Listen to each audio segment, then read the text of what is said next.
Puji Tuhan, saudara, tidak terasa sudah di bulan Februari kita, saudara ya. Sebentar lagi Christmas loh, saudara. Ya, kesibukan yang kita lalui semakin cepat. Alkitab katakan waktu dipersingkat karena aktivitas manusia yang semakin padat. Kita nggak rasa minggu berlalu begitu cepat, saudara ya. Tapi kita bersyukur kepada Tuhan sebab di tengah kerasnya kehidupan dan begitu banyak bentuk aktivitas yang kita lalui, kita masih berjumpa di rumah Tuhan. Ya. Kita berjumpa di rumah Tuhan. Saya kira itu hal yang paling membanggakan yang harus kita syukuri. Puji Tuhan. The joy of the Lord is my, your, and our strength and our stronghold. Dan sebulan yang telah kita lewati, saya percaya kita sudah semakin diteguhkan tentang kesukaan dari Tuhan. Itulah kekuatan kita. Dan itu harus benar-benar bukan sekedar bagaimana suasana hati kita. Tapi yang paling penting, the joy itu harus lahir dari perenungan-perenungan kita tentang firman Tuhan. Sebab kekuatan kita yang sesungguhnya adalah kekuatan di dalam Tuhan melalui firman hidup yang kita terima. Ya, sebab yang kekal di dunia ini hanya firman Tuhan. Nah, hari ini saya tidak akan bicara dari tema pelayanan kita, tapi mari kita melihat bagian yang lain dari begitu kayanya firman Tuhan itu yang Tuhan percayakan untuk kita. Ya, kita nikmati makanan rohani kita minggu ini. Mari kita lihat, saudara, dan saya coba mengambil tema melalui kisah dari Samuel ketika dipanggil Tuhan, sehingga saya memberi topik khotbah hari ini, kita dipanggil Tuhan, ya, melalui perspektif kehidupan Samuel tentu saja. Mari kita membuka Alkitab kita di dalam 1 Samuel pasal yang ketiga, ayat yang ke-19. 1 Samuel 3, ayat yang ke-19. Puji Tuhan. Saya baca buat kita semua. Dan Samuel makin besar, dan Tuhan menyertai dia, dan tidak ada satupun dari firman-Nya itu yang dibiarkannya gugur. Sekali lagi.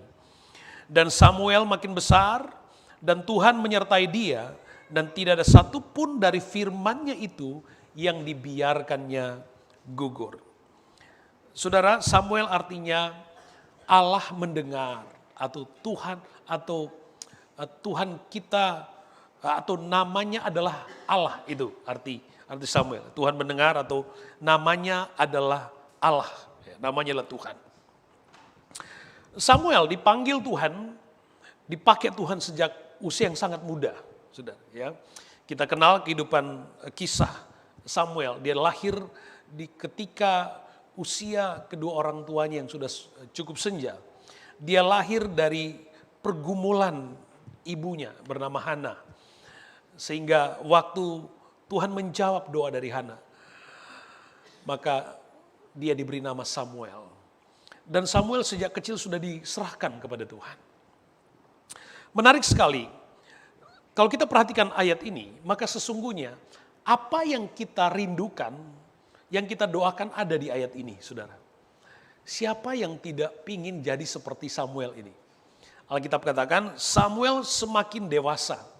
Samuel disertai Tuhan. Dan apa yang dia imani, dia perkatakan dengan firman, itu terjadi, saudara. Ya. Seseorang bisa saja punya kehidupan yang dewasa, ya, atau dewasa di sini bisa kita sebut kehidupan yang progres, kehidupan yang produktif, kehidupan yang bertumbuh, kehidupan yang maju. Itu kira-kira bisa digambarkan dengan arti dari bertumbuh dewasa. Tapi kehidupan kita tidak hanya berhenti kepada kehidupan yang progresif, ya, bertumbuh dewasa. Namun semua orang menginginkan kehidupan itu, ada di puncak prestasi, memiliki kehidupan yang produktif di semua bidang aktivitas hidupnya. Tapi apakah itu tujuan akhir kita? Tidak. Kita masih merindukan pengalaman yang lebih dalam dari itu. Nah, Samuel, dia tidak saja disebut dewasa, ya, dia dewasa, Tapi dia tidak hanya disebut dewasa, tapi dia udah dewasa, udah produktif, udah progresif, udah bertumbuh. Tuhan menyertai dia. Wah, luar biasa, saudara. Ya, udah hidupnya enak. Alkitab juga menyebut Tuhan menyertainya. Apalagi yang bisa dibandingkan dengan kehidupan seperti ini, saudara. Ya, semuanya oke, dan Tuhan menyertainya. Dan yang lebih istimewa lagi, sambil dikatakan oleh Alkitab, lebih jauh dari itu, dia tidak sekedar produktif, dewasa, tapi dikatakan Tuhan menyertai, dan juga tidak hanya sampai di sini, tapi Alkitab katakan apa yang dia imani. Apa yang dia imani, firman yang dipegang terjadi. Wah, mau seperti apa lagi, saudara, kalau kehidupan seperti ini? Udah puncak, ya. Saya mau katakan itu kehidupan spiritual yang sempurna sebenarnya, ya. Kalau kita bisa sebut seperti itu. Namun titik sempurna manusia itu ketika dia pulang ke rumah Tuhan, itu sempurna sebenarnya. Ya, kesempurnaan adalah ketika kita pulang ke rumah Tuhan. Itu kesempurnaan. Tapi kalau kita bicara tentang prestasi, kita bicara tentang apa yang kita inginkan, apa yang kita rindukan, maka Samuel mengalami itu, dia ada pada kehidupan seperti itu. Dan coba kita lihat, saudara, ketika Tuhan panggil Samuel,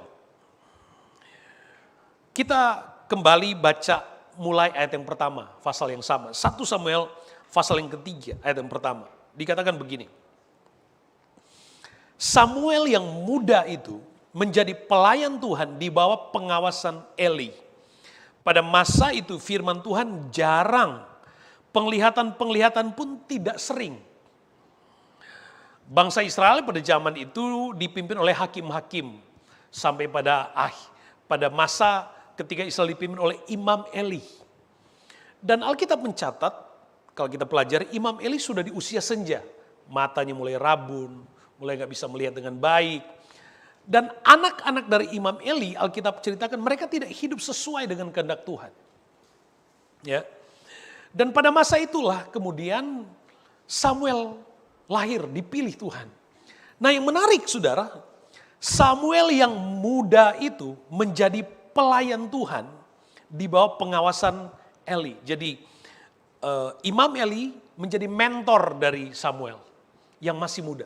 Tahu nggak, saudara, usia Samuel pada waktu itu kira-kira 15 sampai 17 tahun. Muda sekali, ya, sangat muda sekali. Tapi di usia yang sangat relatif muda itu, dia menjadi pelayan Tuhan. Dia sudah melayani Tuhan di usia muda, dan dia hidup dimentor dengan baik, dan dia memiliki hubungan yang baik banget dengan mentornya. Dan dia sampai pada ayat yang ke-19 yang kita baca tadi, menjadi Samuel yang tidak muda saja, tapi Samuel yang bertumbuh semakin dewasa. Menjadi Samuel yang disertai Tuhan. Menjadi Samuel yang apapun yang dia imani, perkataan firman itu terjadi. Luar biasa banget. Dan saudara, kehidupan Samuel pada waktu itu terjadi bukan di tengah ketika zaman adanya revival, ya. Adanya lawatan, ada pengalaman-pengalaman kegerakan rohani. Tidak, saudara.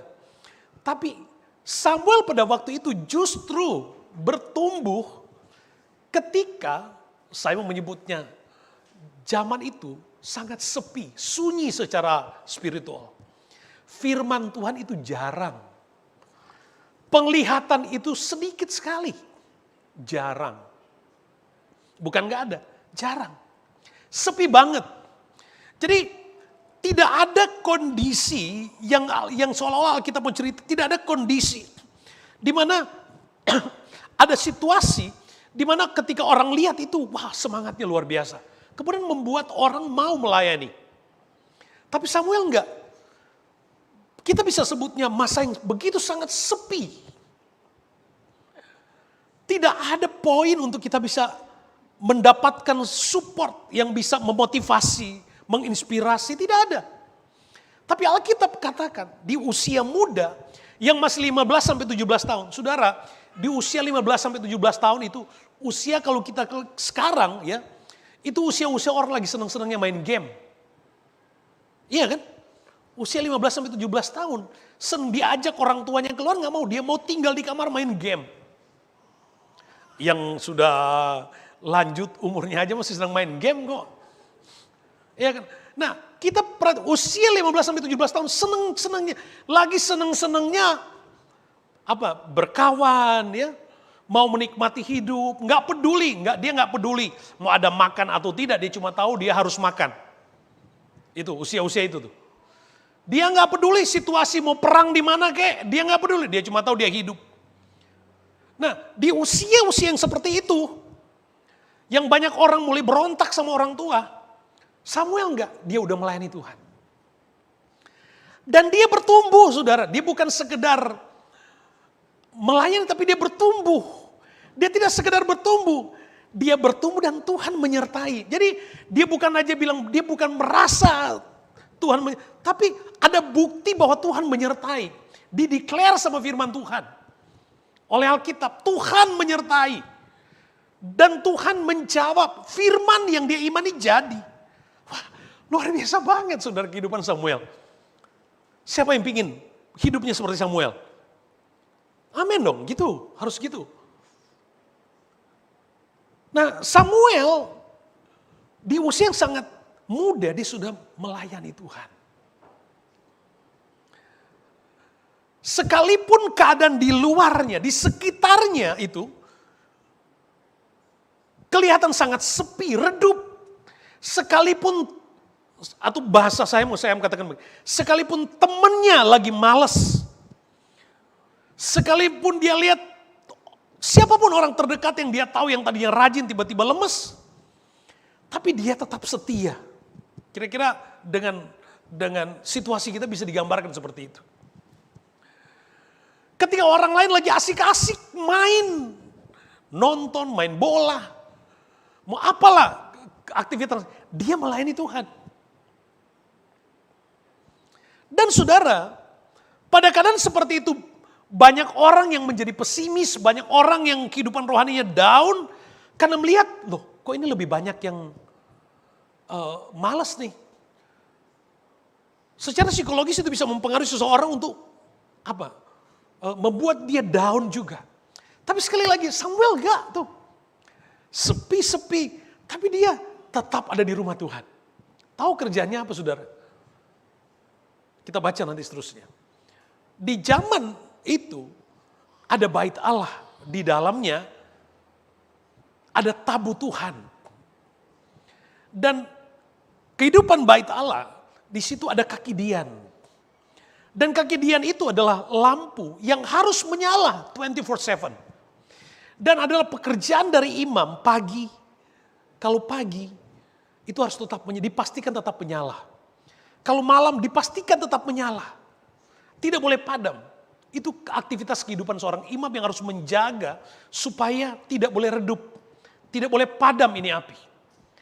Dan waktu itu saudara, itu sudah dikerjakan oleh Samuel yang masih muda. Dia betul-betul mendedikasikan hidupnya untuk melayani Tuhan sejak muda. Makanya saya ingin encourage jemaat Brisbane, tadi juga saya katakan di Gold Coast. Jangan waktu muda setia banget. Setelah berkeluarga, sudah beda. Sudah mulai punya alasan. Ya, sudah tambah sibuk. Iya. Coba sudah katakan kepada saya, di aktivitas mana yang tidak ada kesibukan? Saudara mau pilih hidup apapun pasti ada kesibukan. Iya kan? Tapi perhatikan baik. Kita dipanggil Tuhan kepada destiny masing-masing. Saya mau membatasi panggilan itu tidak sekedar panggilan untuk melayani. Bahwa benar kita semua dipanggil Tuhan untuk melayani Tuhan di area manapun di hidup kita. Jadilah pelayan-pelayan Tuhan di marketplace-mu. Jadilah pelayan Tuhan. Tapi saya mau katakan kepada saudara, ada panggilan yang sangat spesifik di hidup saudara, di mana masing-masing kita punya destiny yang Tuhan desain. Dan untuk mencapai destiny itu, maka kita harus bertumbuh kepada panggilan di mana Allah mendapati kita layak menikmati destiny itu.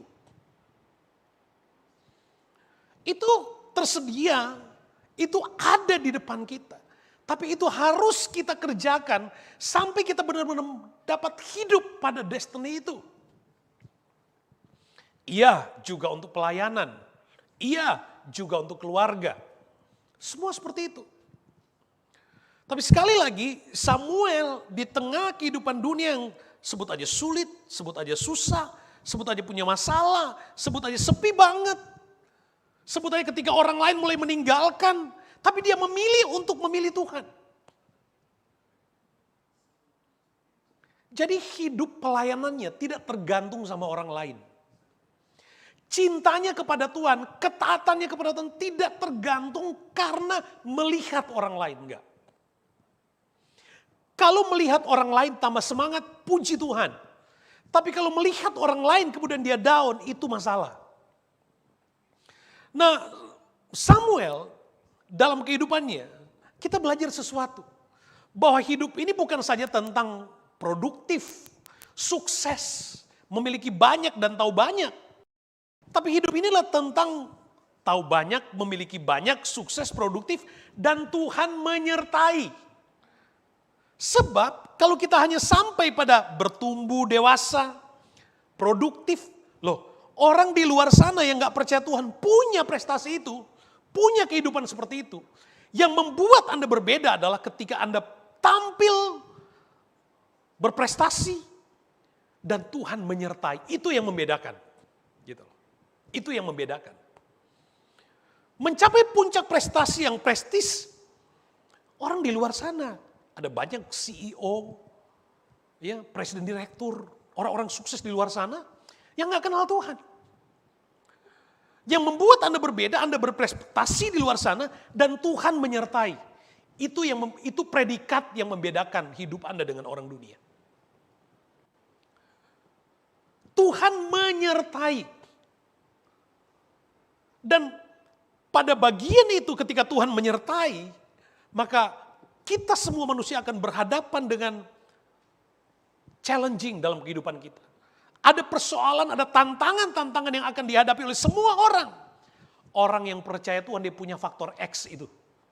Tuhan menyertai. Makanya kita berani berkata the joy of the Lord is our strength and our stronghold. Kenapa? Karena di situ kita menyatakan kepada dunia bahwa Tuhan sumber pertolongan, perlindungan, kekuatan bagi saya. Nah dari Samuel kita belajar berprestasi, Tuhan menyertai. Waduh, luar biasa, saya berdoa, kerinduan saya supaya jemaat Tuhan Anda sukses di area Anda masing-masing. Dan Anda mengalami bagaimana Tuhan menyertai. Jangan ukur Tuhan menyertai Anda hanya dengan seberapa besar prestasimu. Puji Tuhan, itu pun anugerah Tuhan. Tapi anugerah Tuhan tidak hanya sekecil itu.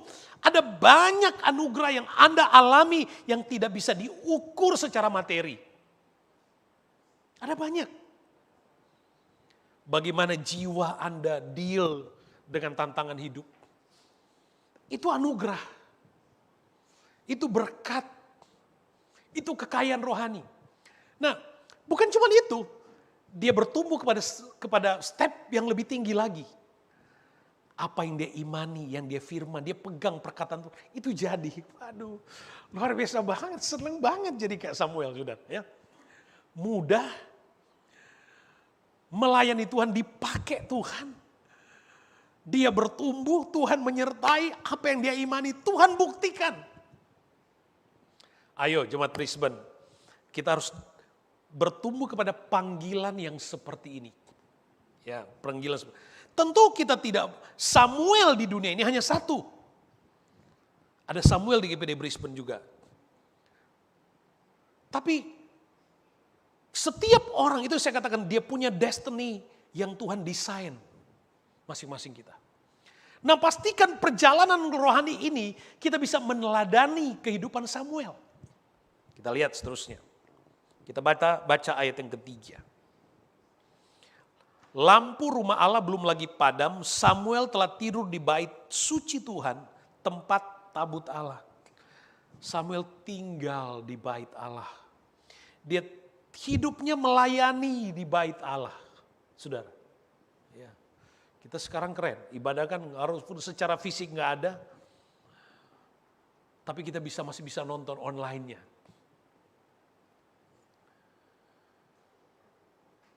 Ayat yang keempat. Lalu Tuhan memanggil Samuel, Samuel, dan ia menjawab, ya Bapa. Lalu berlarilah ia kepada Eli serta katanya, ya Bapa, bukankah Bapa memanggil aku? Ayat 4, 5, dan 6 seterusnya itu. Samuel tinggal di rumah Tuhan. Lalu Tuhan memanggil dia.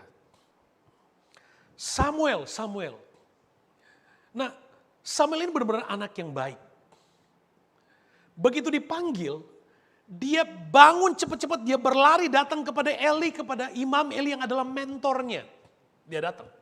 Ya Bapa, apakah Bapa memanggil aku? Eli berkata, aku tidak memanggil, tidurlah kembali. Lalu pergilah ia tidur.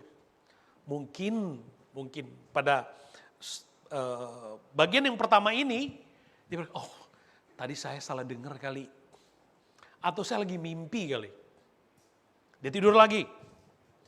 Waktu dia tidur, ayat yang ke-6, dan Tuhan memanggil Samuel sekali lagi. Samuel pun bangun lalu pergi mendapatkan Eli setelah berkata, ya Bapa, bukankah Bapa memanggil aku? Tetapi Eli berkata, aku tidak memanggil anakku, tidurlah kembali.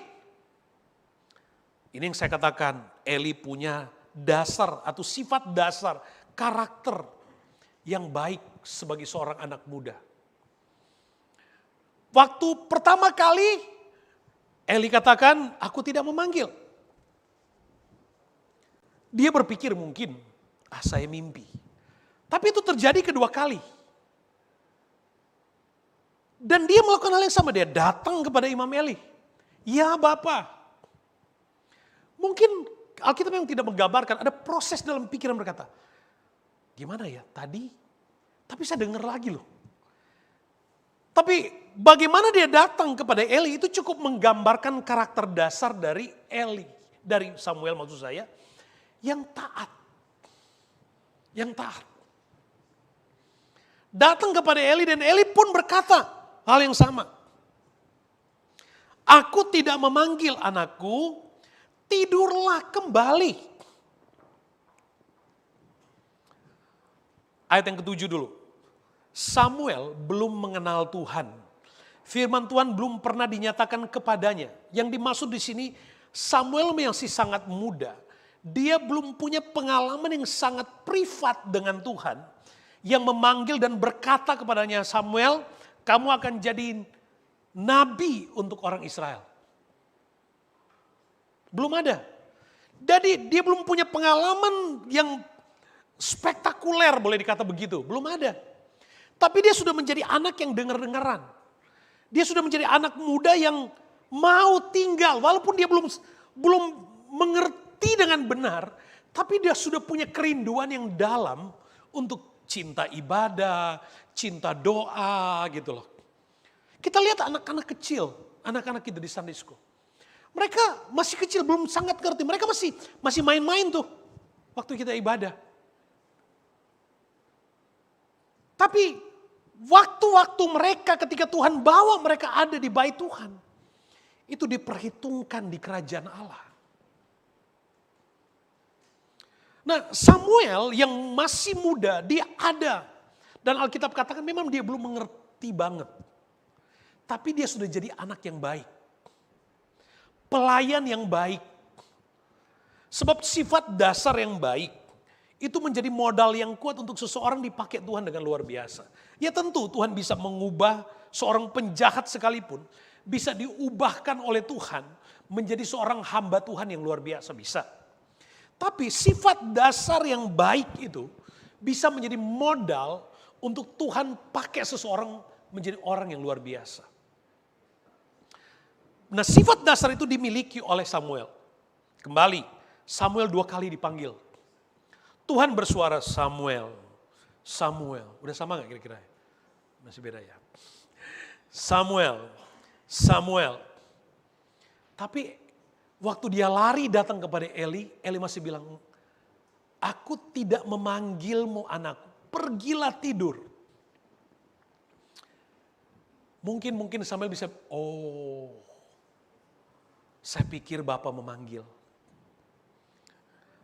Ayat yang ke-8, dan Tuhan memanggil Samuel sekali lagi untuk ketiga kalinya. Ia pun bangunlah, lalu pergi mendapatkan Eli serta katanya, ya Bapa, bukankah Bapa memanggil aku? Ketiga kali. 2 kali cukup buat Samuel berkata, ketiga kali ya pasti samalah, mungkin saya aja yang lagi bermimpi. Punya alasan dia. Udah 2 kali tuh. Udahlah, nggak usahlah datang lagi. Nanti juga pasti juga Eli akan berkata hal yang sama.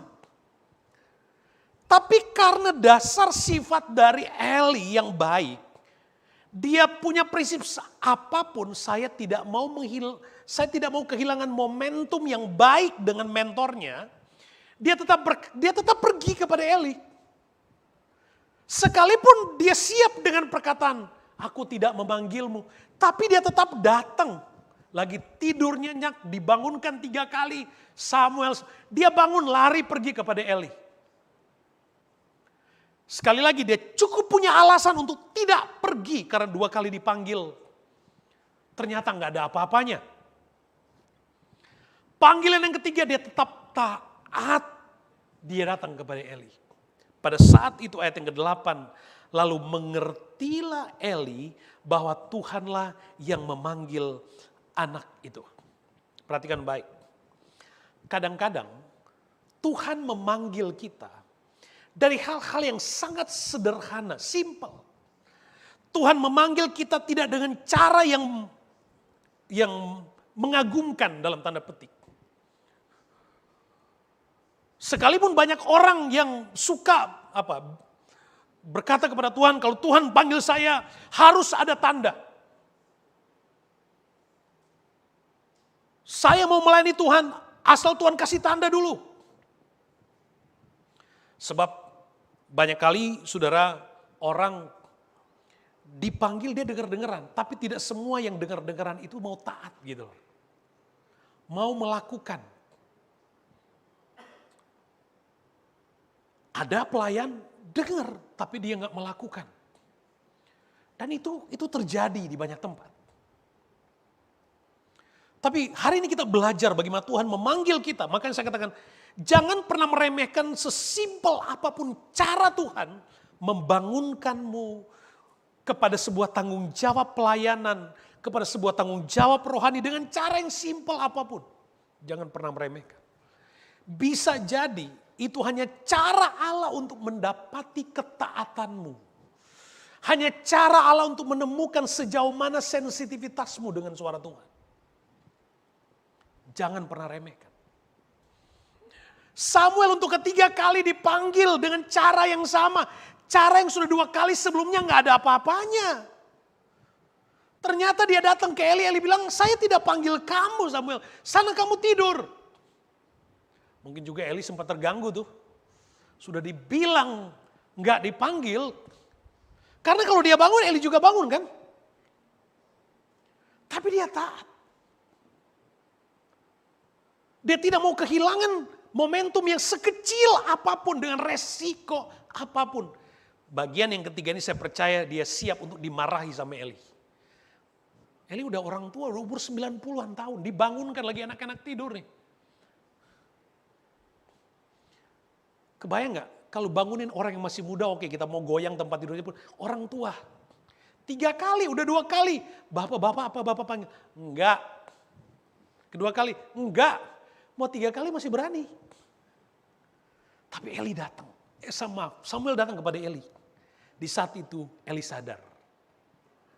Bahwa Tuhanlah yang memanggil Samuel.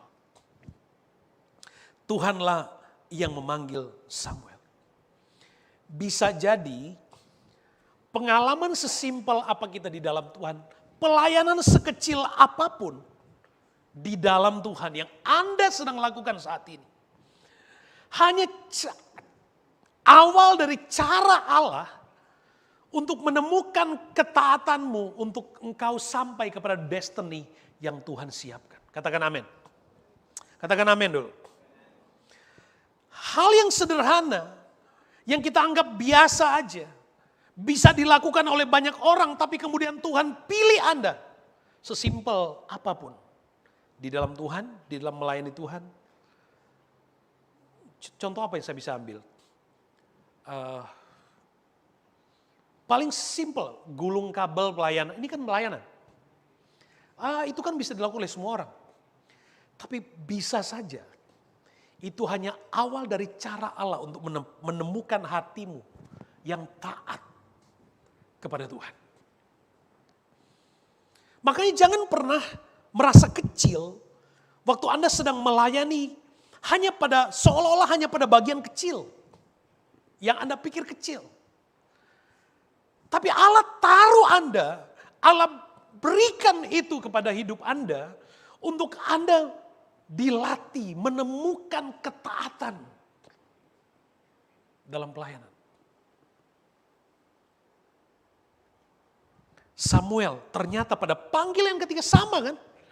Panggilan yang sama, Samuel pertama, kedua Samuel, ketiga sama. Alkitab tidak menggambarkan ketiga kali tiba-tiba dengan suara mengguntur.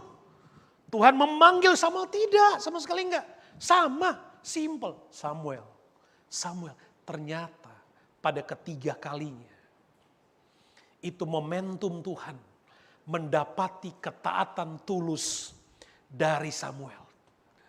Dan kepekaan dari Eli. Eli sadar bahwa Tuhan yang memanggil sehingga dia berkata ayat 9. Sebab itu berkatalah Eli kepada Samuel, pergilah tidur. Dan apabila ia memanggil engkau, katakanlah, berbicaralah Tuhan. Sebab hambamu ini mendengar. Maka pergilah Samuel dan tidurlah ia di tempat tidurnya. Biasa aja, sama. Bisa aja manusia Samuel bisa berpikir begini. Ini Bapak sudah gak mau diganggu lagi. Kalau keempat kali saya pasti dilempar bantal nih. Bisa aja dia berpikir hal yang sama. Tapi dia begitu taat, dia dimentor, dia denger-dengeran. Hal yang sederhana, dia denger-dengeran. 3 kali cukup punya alasan. Dia pergi tidur, lagi tidur. Suara yang sama, Samuel. Ayat yang 10. Lalu datanglah Tuhan berdiri di sana dan memanggil seperti yang sudah-sudah. Sama. Memanggil seperti yang sudah-sudah. Samuel. Dan Samuel menjawab, berbicaralah sebab hambamu ini. Wow. Haleluya. Sederhana. Pengalaman yang kecil. Tapi Tuhan mendapati ketaatan, dengar-dengarannya dari Samuel ditemukan Tuhan. Di hal yang simpel, sederhana. Tapi Samuel taat. Itu yang kemudian kita dapati di ayat 19 nanti. Yang kita sudah lihat. Samuel bertumbuh semakin dewasa. Kenapa? Samuel bisa bertumbuh di tengah masa yang sangat sepi. Firman itu jarang. Penglihatan itu jarang. Tapi dia bisa mendapatkan momen-momen excitement dengan Tuhan. Dia tetap mendapatkan momen-momen ada energi yang ada daya rohani yang baru. Kenapa? Karena dia taat dari hal-hal yang kecil. Ketaatanmu bukan nanti ditemukan waktu Anda melayani di pelayanan mimbar. Enggak. Tuhan bisa mendapatkan ketaatanmu dari hal-hal yang sederhana. Saya selalu beri contoh, membereskan tempat pelayanan. Mengatur hal-hal, setting pelayan, mempersiapkan tempat ruang ibadah, dan seterusnya. Mulai ibadah selesai, hal-hal yang mungkin orang pikir biasa aja. Kamu pelayanan apa? Ya saya sih pelayanan apa? Asyir, masih ada kebanggaan mungkin ya. Makanya Asyir suka disebut itu wajah gereja. Senyum gitu. Tapi apa pelayanan? Ngatur kursi cuma. Hei, itu pelayanan. Kamu pelayanan apa? Ya kalau semua sudah pulang saya cuma tutup pagar di depan. Bagi orang lain pikir itu sederhana, tapi dengar baik. Dari hal-hal yang sederhana itu, Allah sedang mencari dan menemukan ketaatan dan dengar-dengaranmu. Perhatikan Samuel. Waktu Tuhan berkata Samuel, dia nggak bilang apa. Belum juga dikasih tahu mau apa, dia sudah jawabannya apa. Tapi dia jawab, Samuel menjawab, bicara Tuhan. Tuhan pokoknya mau apa, terserah Tuhan. Aku dengar deh. Wah, stage kehidupan rohani ini yang luar biasa. Kadang-kadang kita belum juga disuruh. Belum juga diminta untuk sebuah tanggung jawab pelayanan. Jangan aku. Lucu saudara, waktu kami di sekolah Alkitab. Di akhir studi setiap tahun. Kami harus ditempatkan selama 15 bulan. Praktik di gereja dimanapun di pelosok Indonesia. Dan sebelum penamatan, ada 3 hari doa puasa. Doa puasa untuk di mana ditempatkan. Sampai ada yang berdoa, Tuhan, ini aku utuslah aku kemanapun di pelosok tanah air ini. Asal jangan di desa. Asal jangan di pelosok pulau mana. Gak mau. Semua mimpi, itu anak-anak Bible College. Mimpinya langsung jadi penginjil besar. Mimpinya melayani dan khotbah di gereja besar. Itu mimpi, saudara. Maunya begitu. Sampai ada candaan. Utuslah aku kemana aja. Asal.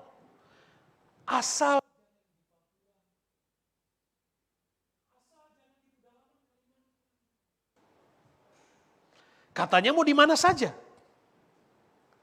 Artinya bahwa manusia kita pingin yang enak. Sampai melayani pun maunya yang enak, bukan? Kalau dikasih tanggung jawab pelayanan yang rasanya nggak catchy, nggak keren, pikir-pikir dulu. Tapi karakter Samuel, waktu Tuhan panggil Samuel, dia bilang, Tuhan, bicara Tuhan, bicara. Bicara Tuhan, aku dengar Tuhan. Dia nggak bilang, apa Tuhan? Mau melayani, tunggu dulu, mau melayani apa Tuhan? Belum juga, sudah banyak. Tapi, ini kuping saya tebal dengan denger yang kayak gitu-gitu tuh. Dari awal pelayanan, tahun-tahun pelayanan dikasih tanggung jawab. Tapi belum juga disuruh, sudah tabatnya banyak banget. Padahal itu momen-momen kecil yang sebenarnya Tuhan sedang melatih, ingin menemukan momentum ketaatan. Supaya Tuhan bisa mendapati kita siap ada di destiny Tuhan. Buat hidup kita di area profesimu, studimu, dan semua taat. Semua orang ingin terlihat dewasa di dalam gereja. Benar apa betul? Saya suka bilang sama anak-anak, student terutama, remaja. Ukuran kedewasaan bukan ketika Anda sudah pacaran, bukan.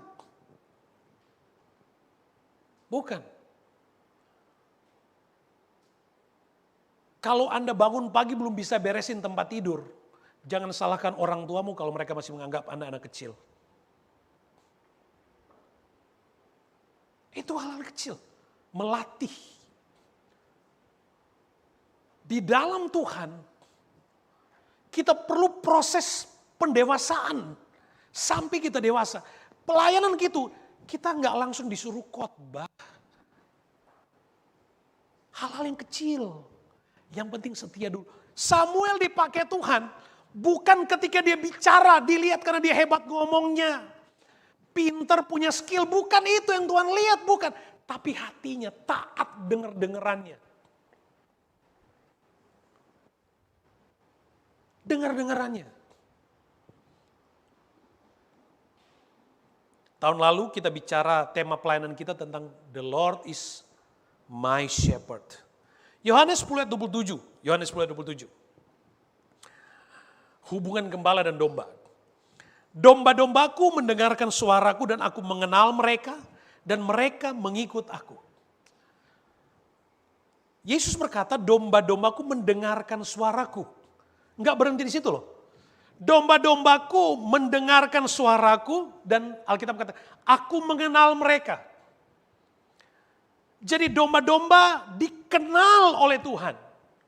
Sebab domba-domba juga mengenal suara Tuhan. Tapi yang menarik dikatakan begini. Domba-dombaku mendengarkan suaraku dan aku mengenal mereka dan mereka mengikut aku. Ini yang penting. Bukan cuma bisa dengar, tapi memiliki kepekaan rohani untuk bisa tahu Tuhan sedang bicara melalui hal-hal yang sederhana. Ini istimewa. Tuhan bilang domba-dombaku kenal suaraku dan aku kenal mereka dan mereka mengikuti aku. Sudah pernah nonton YouTube di mana ada seorang peternak domba, kemudian ada turis yang pingin lihat. Kemudian di challenge, turis-turis panggil itu domba dari kejauhan. Turis teriak lah. Ada yang sudah panggil domba kayak panggil ayam, kruk kruk kruk kruk kruk, gitu macam-macam. Mau panggil, nggak ada satu domba yang noleh pun nggak ada, saudara. Tapi begitu itu gembalanya bersuara, itu dari ujung padang rumput itu domba berlarian datang berkumpul mendekat kepada domba. Kenapa? Karena mereka kenal suara domba. Mereka peka, mereka terbiasa.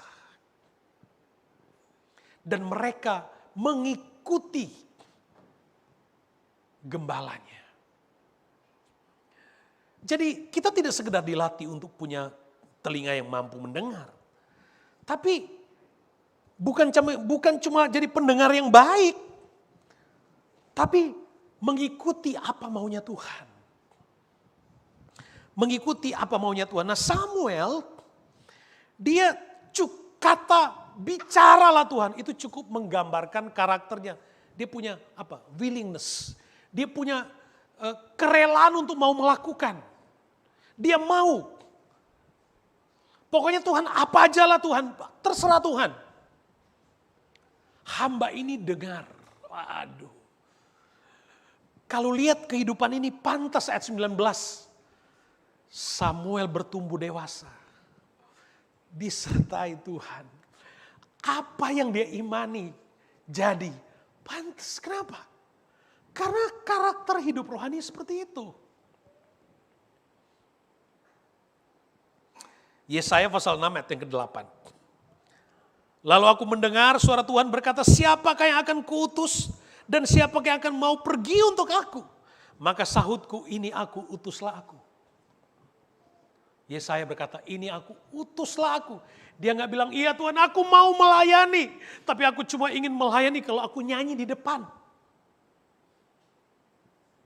Enggak. Tuhan berkata, siapakah yang mau kuutus? Yesaya berkata, ini aku, utuslah aku. Maka dari awal kita membangun pelayanan kita dari kesediaan melayani. Jangan pilih mau melayani apa. Jangan pilih mau melayani apa dulu. Mau Anda pinter nyanyi sekalipun, Anda nggak langsung jadi pemimpin pujian di gereja ini. Enggak. Sebab ukuran Anda melayani di gereja ini bukan karena Anda pinter nyanyi. Tapi karena Anda taat, Anda dengar-dengaran. Itu. Dan pada waktunya Anda pasti jadi seorang pemimpin pujian yang nyanyinya pinter dan dengar-dengaran. Itu ukurannya.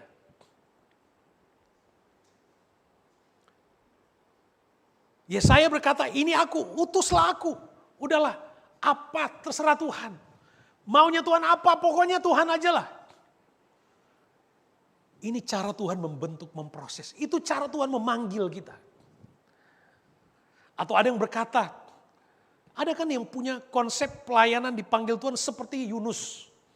Yunus disuruh ke Nineve, dia pergi ke tempat yang lain. Dia bilang, dipikirnya begini, yang penting kan saya pergi. Kan sama-sama pekerjaan Tuhan. Daripada saya cuma tinggal di tempat, mending saya kan sudah berbuat. Bukan soal Anda berbuat. Berbuatnya adalah kamu disuruh Tuhan A, kamu melakukan B. Itu dengar-dengaran enggak? Akhirnya puji Tuhan, Yunus masih dibawa kembali ke tujuan Tuhan. Masih puji Tuhan karena dia sadar. Atau ada mungkin yang berkata, ya Tuhan aku mau utuslah. Ini aku Tuhan, utuslah aku Tuhan. Tapi perginya ke tempat yang dia mau sendiri. Melayani, mau ikut Tuhan dengan caranya dia sendiri. Katanya mau mencapai destiny Tuhan untuk hidupnya. menjadi seorang profesional yang sukses. Tapi mau ikut caranya sendiri. Tidak mau diproses, tidak mau dibentuk, tidak mau dengar-dengaran, tidak mau taat. Mau gimana? Aku mau Tuhan melayani, tapi gak apa-apa. Seperti Yunus, yang penting kan sudah pergi. Iya, bisa seperti itu. Tapi Tuhan bentuk Anda, panggil Anda dari perut ikan dulu. Ngadapin masalah. Ada orang memang yang dipanggil pada situasi-situasi yang sulit, keras. Nanti udah dipukul baru, ya deh Tuhan saya mau melayani Tuhan. Kalau hidup ini baik-baik aja, tenang-tenang aja, biasa nyantai. Gak usah lah, ngapain juga datang ke gereja. Ada orang yang punya karakter seperti itu. Tapi saya ingin ingatkan jemaat Brisbane. Jangan nanti panggilan Tuhan datang dengan cara yang keras baru kita mau respons ke Tuhan. Kalau hatimu digerakkan Tuhan, Tuhan sedang bicara. Saya kok mau banget melayani Tuhan. Mau melakukan sesuatu untuk Tuhan. Saya mau banget ikut Tuhan. Udah, taat dulu. Siapa tahu itu bagian dari ketiga step tadi. Dan yang keempat kali itu akhir dari proses itu. Siapa tahu. Semakin Anda menolak, semakin menunda waktu untuk menjumpai destiny itu. Udah setia aja dulu, dengar-dengaran aja dulu. Memang gak ada pengalaman enaknya mungkin. Gak ada sesuatu yang luar biasa. Tuhan cuma panggil Samuel. Tuhan juga panggil Anda sederhana. Gak ada cara-cara yang besar, lewat mujizat besar. Enggak, sederhana. Nggak ada sesuatu yang menarik mungkin. Tapi kalau taat aja dulu dari hal-hal yang kecil. Taat, dengar-dengaran aja dulu. Pokoknya dengar-dengaran aja dulu. Dan saya melihat Anda bertumbuh, pelayanan Anda bertumbuh dari prinsip panggilan Tuhan seperti dengar-dengaran.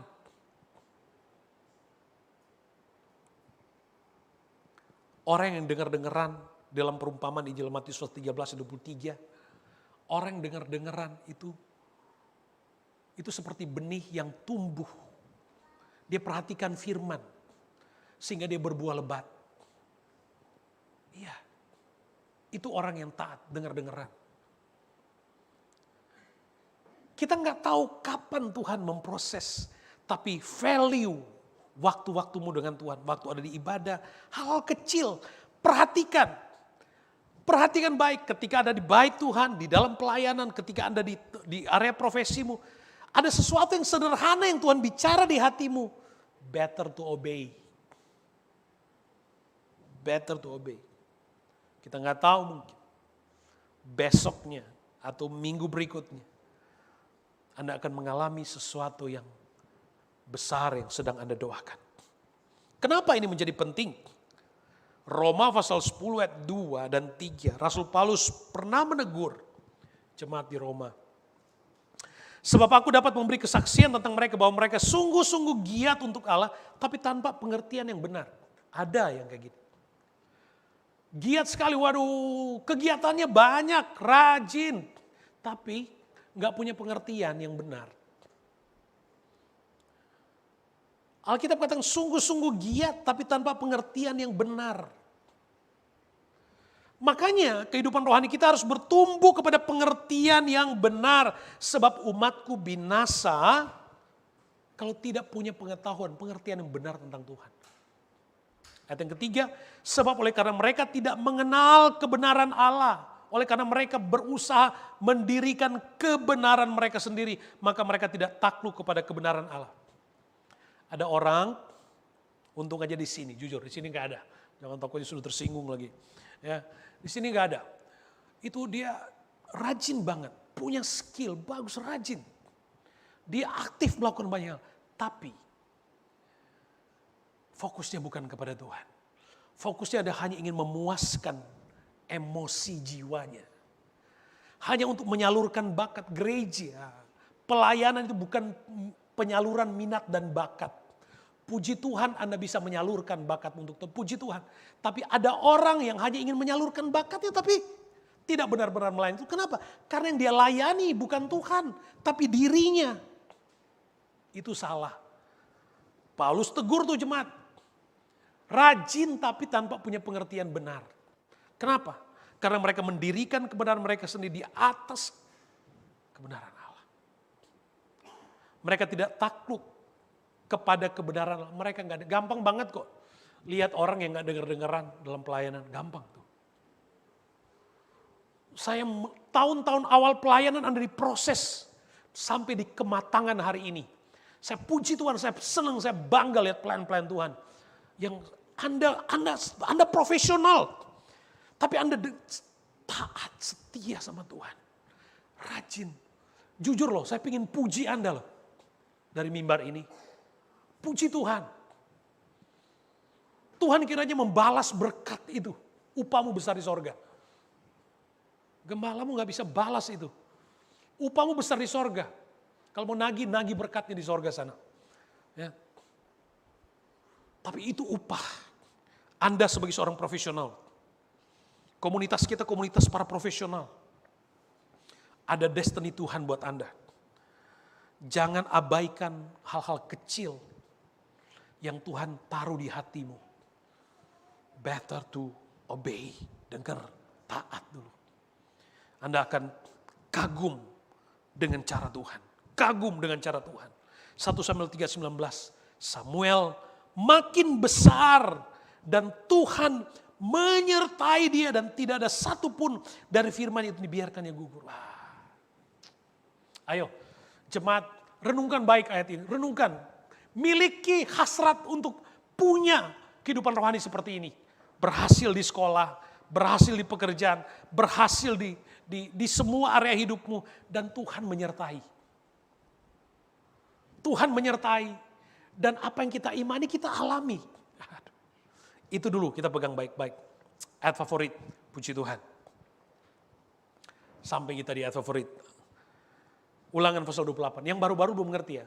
Saya suka katakan dalam candaan, ayat favorit itu maksudnya ayat terakhir. Ya. Puji Tuhan, amin. Saya bisa melihat senyum-senyum saudara, puji Tuhan. Ya. Senyum karena ayat terakhir. Puji Tuhan. Ulangan 28 ayat 1-2. Jika engkau baik-baik mendengarkan suara Tuhan Allahmu dan melakukannya dengan setia segala perintahnya yang kusampaikan kepadamu pada hari ini, maka Tuhan Allahmu akan mengangkat engkau di atas segala bangsa di bumi. Segala berkat ini akan datang kepadamu dan menjadi bagianmu jika engkau mendengarkan suara Tuhan Allahmu. Tuhan Yesus memberkati kita sekalian. Bangkit berdiri bersama.